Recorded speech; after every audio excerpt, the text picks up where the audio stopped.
So I just wanted to dig into this a little bit more. So the Mississippi Today says, and you've heard this figure that has been stated by a number of proponents of Medicaid expansion. There are 225,000 that would be eligible for health coverage, receive some form of health coverage, that being Medicaid in this case, if Mississippi expanded. And I don't know if that figure's right or not. That's my concern. Where did you get that number from? How did you arrive at that figure? And again, this would be able-bodied adults. And able-bodied, by the way, is not my terminology. That's Medicaid's terminology. Able-bodied adults who have a household income of less than 138% of the federal poverty level.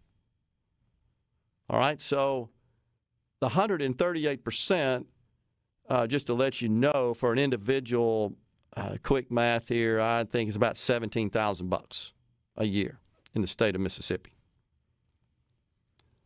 And that information is widely published, what the federal poverty level is based on the number of people living in a household.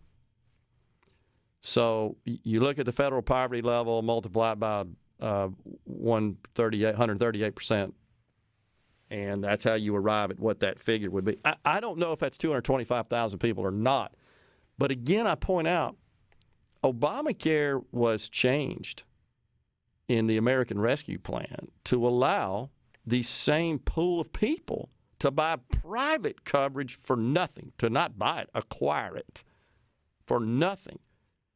Did 225,000 people go take advantage of that? The numbers don't bear that out when you look at the enrollment by state. And what's the reason for that? Is it because they don't know about it, or because there truly aren't 225,000 people? And I'm not sure what the figure is. I'm just pointing that out because if that figure is not correct, that really does tear down the entire argument. It doesn't work.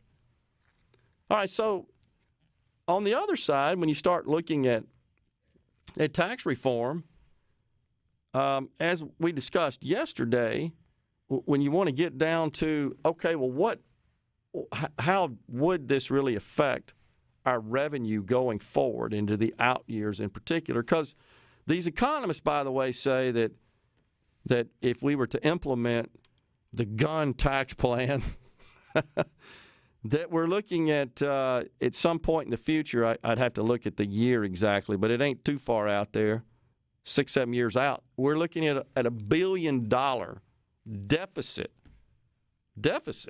meaning we spend more than we take in. Not $1 billion decrease in revenues, but a deficit.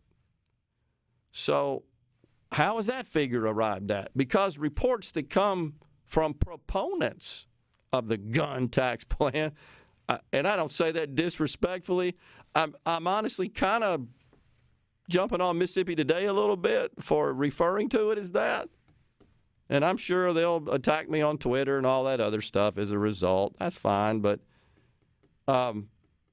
anyhow, in that respect, how did they come up with that figure? And on proponents of the elimination of the income tax, I still think, as we discussed yesterday, a deep inspection at the tax return level is required and would be extremely valuable to this discussion. And what I mean by that is these surpluses, excesses really, of revenue that the state is experiencing over the last couple of years, what is the true core driver of that? Is it expansion of our economy? Is it people making more, therefore paying more taxes and also spending more?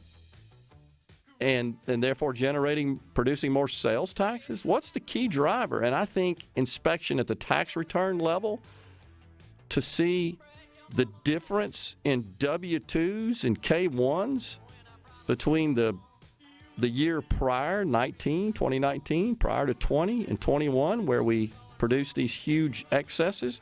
Let's look at the comparison. at the tax return level, and then let's apply these new exemptions at the tax return level and see how that shakes out in terms of the income tax that would be due and paid. Let's look at that.